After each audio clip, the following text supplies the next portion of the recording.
Hello everyone. अगस्त 2024 के अंदर हमने एक बैच लॉन्च करा था, modular course for the economy. इस बैच का जब हम प्रमोशन कर रहे थे बच्चों, तो मैंने आपको कहा था हम कुछ ऐसा बैच लॉन्च करने वाले हैं जिसमें से सारे क्वेश्चंस पूछे जाएंगे। कुछ ऐसा बैच लॉन्च करने वाले हैं जिसमें हम economic survey, budget as well as सारे गवर्नमेंट की डॉक्यूमेंट्स जो है उसको कवर करें। हमने ये बैच लॉन्च करा, इसके अंदर हमने बहुत मेहनत करी और मोर देन 80+ लेक्चर्स के अंदर हमने यहाँ पर आपको प्रोवाइड करे। राइट, जो भी स्टूडेंट्स ने इसको ज्वाइन करा था उनको पता है कि डेली के क्वेश्चंस हम यहाँ पर पूछते थे और डेली के क्वेश्चंस यहाँ पर बच्चों के प्रैक्टिस कराए जाते थे। बच्चों की मेहनत थी, हमारी भी मेहनत थी और इसके अंदर हमने टेस्ट सीरीज़ भी बच्चों को दी थी। मतलब मोर देन 1500 क्वेश्चंस हमने इसके अंदर सॉल्व करे थे, बच्चों से सॉल्व करवाए थे। अब मैं ये बात आपको वापस क्यों बता रहा हूँ, क्योंकि मैं आपको एक इंटरेस्टिंग वे के अंदर बताना चाहता हूँ कि अब यूपीएससी प्रेडिक्टेबल हो गया है, यूपीएससी अनप्रेडिक्टेबल नहीं रहा है। कैसे? Let's see. देखिए, प्रीलिम्स 2025 के अंदर अभी हमारे पढ़ाए हुए में से बहुत सारे क्वेश्चंस यहाँ पर पूछे गए। इकोनॉमिक्स तो पूरा का पूरा हमारे लेक्चर्स के अंदर से ही था, जैसे मैंने आपको इस कोर्स के अंदर प्रॉमिस करा था।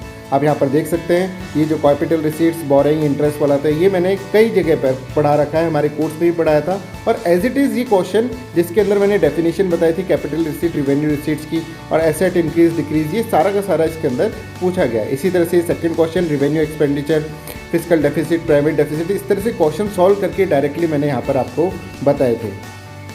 तो इस बैच के अंदर हमने बच्चों से ये भी बताया, पूछा किस तरह से उनको ये क्वेश्चन समझ में आएगा, उनसे खुद से भी ये क्वेश्चन इस तरह के करवाए थे। राइट, इसी तरह से ये प्राइमरी डेफिसिट क्वेश्चन भी ये डायरेक्टली हमारे नोट्स के अंदर से था।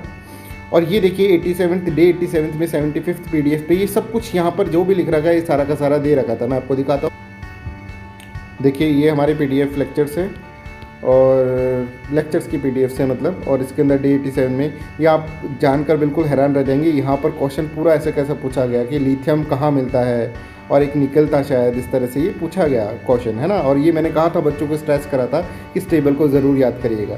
क्रिटिकल मिनरल्स की डेफिनेशन भी मैंने आपको यहाँ पर पढ़ाई थी। इसके अंदर स्कैरेसिटी वर्ड को मैंने देखिए यहाँ पर बिल्कुल बोल्ड भी कर रखा है और इस पर ही क्वेश्चन पूछा गया है। अब देखिए बच्चों, ऐसा तो नहीं है कि ये मेरे को पहले से पता चला था, पेपर आउट था 17 मार्च को, ये आप देख रहे हैं PDF डाउनलोड करी गई थी, अपलोड करी गई थी इसके ऊपर। बट फिर भी ये दोनों क्वेश्चन डायरेक्टली यहाँ से पूछ लिए गए हैं। राइट, यहाँ पर आपको MSP के बारे में मैंने मिनरल सिक्योरिटी पार्टनरशिप कई बार 1.5 ईयर करंट अफेयर्स में भी आपको पढ़ाया था और ये क्वेश्चन था जो कि डायरेक्टली उसके अंदर से पूछा गया था। एक और क्वेश्चन जो कि कोई सोच भी नहीं सकता था कि ये पूछा जाएगा, बट हमने प्रेडिक्ट कर लिया था। कैसे कर लिया था वो भी मैं आपको बताऊँ। देखिए, सीमेंट प्रोडक्शन के ऊपर क्वेश्चन था। राइट, और यहाँ पर देखो इकोनॉमिक सर्वे में मैंने यहाँ पर क्लास में पढ़ाया बच्चों को कि यहाँ पर पूछा गया कि कार्बन डाइऑक्साइड से बहुत ज़्यादा सीमेंट के अंदर रहता है carbon dioxide.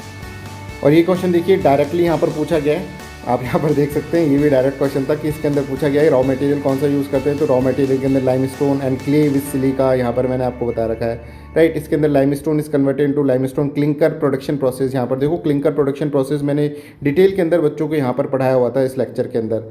Clinker production process और CO2 किस तरह से इमिट होती है, ये सब कुछ इसके अंदर बताया गया था। जहाँ सारे टीचर्स ऐसे बोल रहे हैं कि बहुत ही अनप्रिडिक्टेबल पेपर था, बहुत हार्ड पेपर था इकोनॉमिक्स का, हमारे स्टूडेंट्स को सारे क्वेश्चंस हमने यहाँ पर करा रखे थे। ये देखिए 15th फाइनेंस कमीशन के बारे में मैंने बोला था बच्चों को कि बच्चों ये टेबल जरूर याद करके जाना, इस पर क्वेश्चन पूछा गया है। इसके ऊपर स्टेटमेंट है कि कितना परसेंट, यहाँ पर देखो 45% लिख रखा है, इधर 42% यहाँ पर लिख रखा है इसके अंदर। ये राइट, तो ये सब चीज़ें हमने बच्चों को पहले से ही बता। ये देखिए ये वाला question buying and selling of the foreign currency, ये पूरा का पूरा मैंने इसके अंदर समझाया था डे 6 लेक्चर के अंदर। इसी तरह से आप यहाँ पर देख सकते हैं बॉन्ड के बारे में अगर डेफिनेशंस, प्लस ये वाला जो क्वेश्चन देखिए इसका थर्ड स्टेटमेंट जो है इसके अंदर पूरी प्रायोरिटीज़ यहाँ पर दे रखी है। इसके अंदर इस वाली लिक्विडेशन वाली स्लाइड के अंदर यहाँ पर दे रखी है। RTGS NEFT, तो ये तो बिल्कुल डायरेक्ट क्वेश्चन था, इसका एग्जाम्पल की साइड मैंने यहाँ पर बताया हुआ है बच्चों को। देखिए एग्जाम्पल के साथ साथ यहाँ पर बता रखा है, इसके ऊपर ये डायरेक्ट क्वेश्चन यहाँ पर पूछा गया। देखो इनवार्ड रेमिटांसेस के बारे में पूछा गया है, यहाँ पर पूरी टेबल के अंदर इनवार्ड ट्रांजेक्शन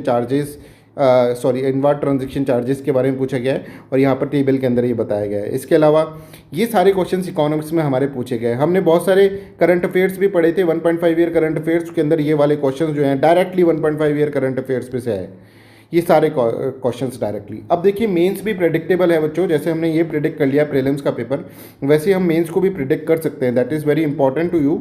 और इसके लिए हम एक बैच स्टार्ट करें, बैच लॉन्च करें। ये हम मेंस की अब आंसर राइटिंग के ऊपर फोकस करेंगे, मॉड्यूलर कोर्सेज ही निकालेंगे। जैसे अभी हमने मॉड्यूलर कोर्स निकाला है geography, environment and disaster management का।